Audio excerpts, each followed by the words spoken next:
If I told you that a flower bloomed in a dark room, would you trust it? This is Intellectually Honest. Welcome back, episode 3. Back like I never left, and we're going to jump right into it. If I told you that a flower bloomed in a dark room, would you trust it? Lonzo Ball is that flower, and the New Orleans Pelicans is that dark room. We've watched this kid. What we don't realize is we never realize greatness as it's happening. We always look at it in retrospect and be like, wow, it just came out of nowhere. Steph Curry, James Harden, you know, Julius Randle. We always look at it and think, oh, he just blossomed. It's just like he just changed overnight. But that's not really the case, is it? Not really. Lonzo Ball, we watched Lonzo Ball come from a his rookie season, where he had flashes of greatness, like a whisper of great. Yeah, I know that, and that's a bit contrary to what the hype that he came in to the league with, right? Magic Johnson, the great prophet LeVar Ball, he came into the league with a lot of hype. That one YouTuber that said he was Steph Curry with a 40-inch vertical. Um, but for us, if sensible fans, we knew that the chances of him being that out of the gate was not likely. A point guard, that point guard position is one of the hardest positions to master in pro sports. You know, and Lonzo Ball, we watched him as a rookie, look like like a baby giraffe learning how to walk.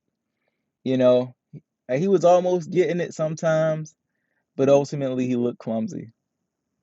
You know, clearly unrefined. Then the second year comes, and you think, okay, second year he should be more comfortable. We should see a huge jump. And in a sense we did, but in a sense we didn't. Catch it. Peep this, slow. Let's say you hired at a company for a very specific reason, right?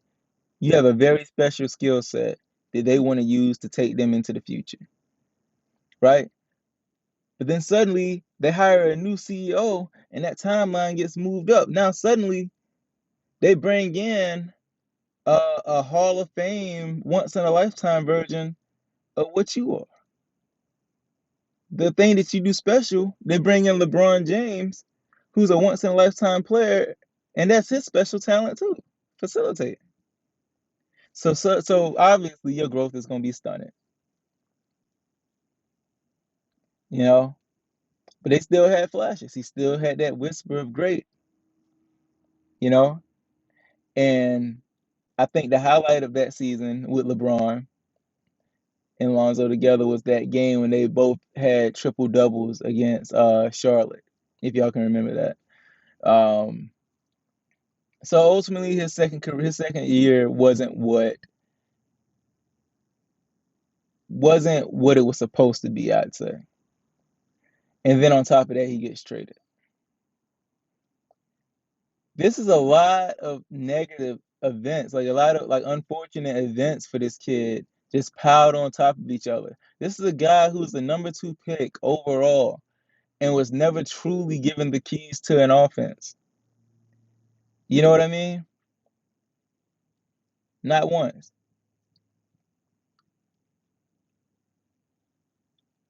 So then he goes to New Orleans, smaller market, you know, gets a chance to hone his skills, hopefully. He starts off kind of slow, but ultimately he gets it. And I know he got it because down the stretch, the last 32 games of that year, of the season before the shutdown, because of this situation that we find ourselves in, um, he averaged 14 points, 8 rebounds, and 8 assists to finish out the season. And that was amazing. We were so excited. Zion, like I said, they were comparing Zion and him to Stockton and Malone, saying that was him, Ingram, and him, Ingram, and Zion, yeah, Ball, Ingram, and Zion were the next great core, and everybody was excited. And then he gets yet another monkey wrench thrown into his development, into what he can be and what he will be. And that's Coach Stan Van Gundy, who said, "That's a nice gift you got there. All that transition basketball and playmaking and crap. Here's what I want you to do. Catch it. Go over there in that corner. We're gonna let somebody else throw you the ball and you just shoot it. But but coach, my gift, my special talent, my speed, my passing, what no, no, no. You let me worry about that. You just go over there in that corner. You catch it and you shoot it." So now, in a season that was supposed to be so exciting for Lonzo Ball, he doesn't even get to use his gift. The one gift that he came into the league with. He struggled with shooting, struggled with finishing, struggled with dribbling or whatever.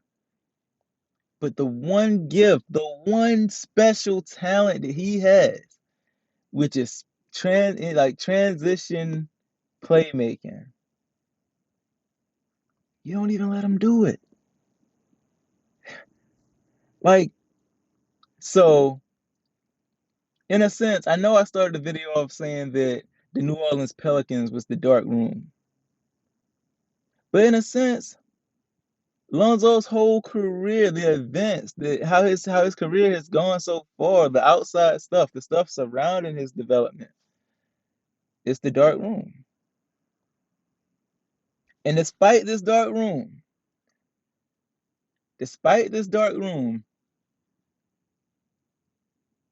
Lonzo Ball is blossoming into one of the most well-rounded, all-around, complete point guards in the league.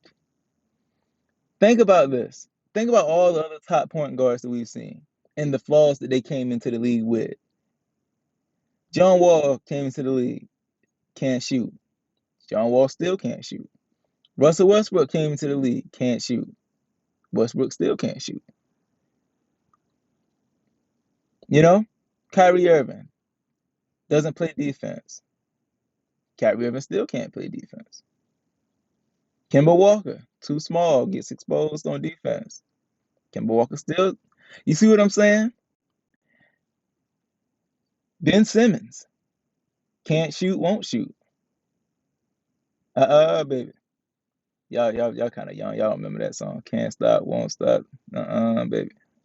Anyway, um, Ben Simmons can't shoot, won't shoot. Ben Simmons still won't shoot. Lonzo Ball has went from a player who the analysts, the media has convinced us is trash or was trash, to you be hard pressed to find anything that this dude can't do. The one thing that you can point to that you can say, "Oh, he's still shaky," is his finishing ability. And I think I have to think in my heart of hearts that that's due to mentality. Because it was a play last night against the Clippers where he caught the rebound or caught the pass or whatever in stride. Like he caught it in stride and he beat everybody down the floor, beat the dude, got that step around the dude, and finished with the nice, smooth left hand layup. So he can do it. It's just this mentality. And if you wanna ding him for that, sure, go ahead. But you want some threes, Lonzo got that. You want some defense, Lonzo got that. You want some rebounding, Lonzo got that. You want speed, Lonzo got that. You want playmaking, Lonzo got that. Lonzo Ball is getting to the point where he doesn't have any holes in his game. And when he gets off this team, because he's leaving, I'm sure he's leaving if he's smart, which he is, I think. He will leave this mess of a situation and he will go to where he can really show the world and show himself that, that he's the real deal. Lonzo Ball is a heck of a point guard and he's a heck of a basketball player. So yeah, I'll end this episode uh the same way I began it. If I told you that a flower bloomed in the dark room, would you trust it? Shout out to Kendrick Lamar. Catch me on the next episode of Intellectually Honest. And yeah.